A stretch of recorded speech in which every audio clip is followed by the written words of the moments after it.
एक दिन मेरी सास मेरे घर रुकने के लिए आई थी।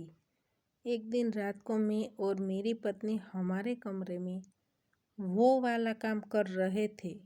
मैं दरवाज़ा बंद करना भूल गया था। मेरी सास ने हम दोनों को देख लिया। फिर थोड़ी देर बाद मैं अपना काम खत्म करके कमरे से बाहर आया।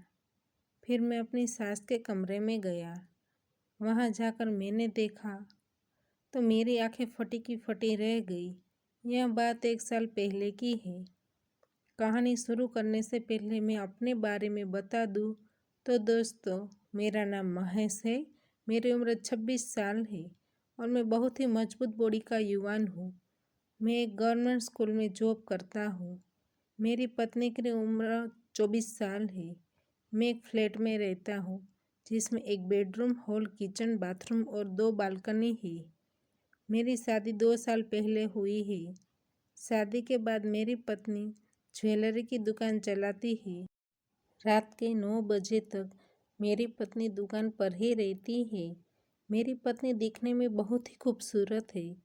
मेरी पत्नी की सुंदरता के बारे में सिर्फ कवि ही बता सकते हैं, लेकिन फिर भी मैं थोड़ी कोशिश करूँगा।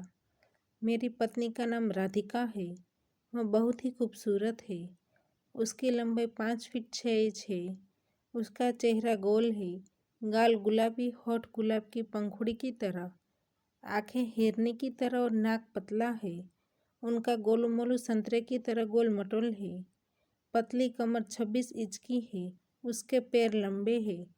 राधिका के मम्मी पापा हमारे शहर के पास के गांव में ही रहते हैं और वह बहुत ही ज़्यादा अमीर है। राधिका उसके मम्मी पापा की एकलौती संतान है, इसलिए उसके मम्मी पापा मुझे दामाद नहीं बल्कि बेटे की तरह मानते हैं। इसलिए वह मुझे कुछ ना कुछ गिफ्ट देते रहते हैं।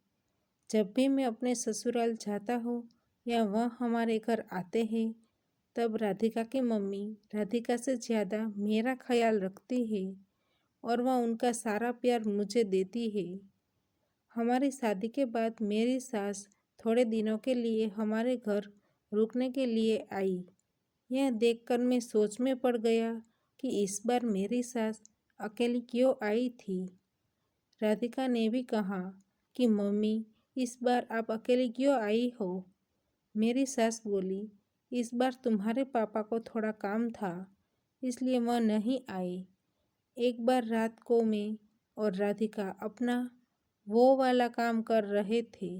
मैं दरवाज़ा बंद करना भूल गया था। दरवाजे के पास खड़े होकर मेरी सास हम दोनों को देख रही थी।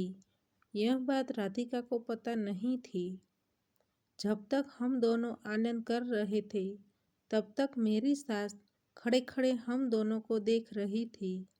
थोड़ी देर बाद मैं अपना काम खत्म करके कमरे से बाहर आया और मेरी सास के कमरे में जाकर देखा तो वह खुद ही अपनी उंगलियों से, अब तक कभी भी मैंने अपनी सास को इस तरह नहीं देखा था, लेकिन आज उनको इस तरह देखकर मुझे कुछ होने लगा था। दूसरे दिन रविवार था, इसलिए मैं सुबह थोड़ा लेट उठा था। राधिका दुकान पर चली गई थी। घर पर मैं और मेरी सास हम दोनों अकेले ही थे, इसलिए मैंने अपनी सास को बोला, कल आप हमारे कमरे के बाहर खड़े होकर क्या कर रहे थे। फिर वह बोली, मुझे आपके ससुर की ओर से कभी भी अच्छे से आनंद नहीं मिला, इसलिए कल मैंने जब आपको देखा तो मुझे कुछ होने लगा था। आपका मशीन देखकर मैं अपने आप को कंट्रोल नहीं कर पा रही थी। फिर मैंने कहा, तो चलिए आज मैं आपको आनंद करवाता हूँ। फिर मैं उसको अपने कमरे में लेकर गया और उनकी सारी ख्वाहिशें पूरी की। 2 घंटे तक मैंने उनके साथ क्रिकेट मैच खेला। फिर मैंने कहा, आप यह बात राधिका को मत बताना। फिर वह बोली, राधिका को यह बात पहले से ही पता है। उसने ही मुझको यह सब कुछ करने को कहा था। यह सुनकर मेरे पैरों तले से जमीन खिसक गई। अब तो माँ और बेटी को रोज ही करवाता हूँ मौज ही मौज। तो दोस्तों, हमारी कहानी यहीं पर समाप्त होती है।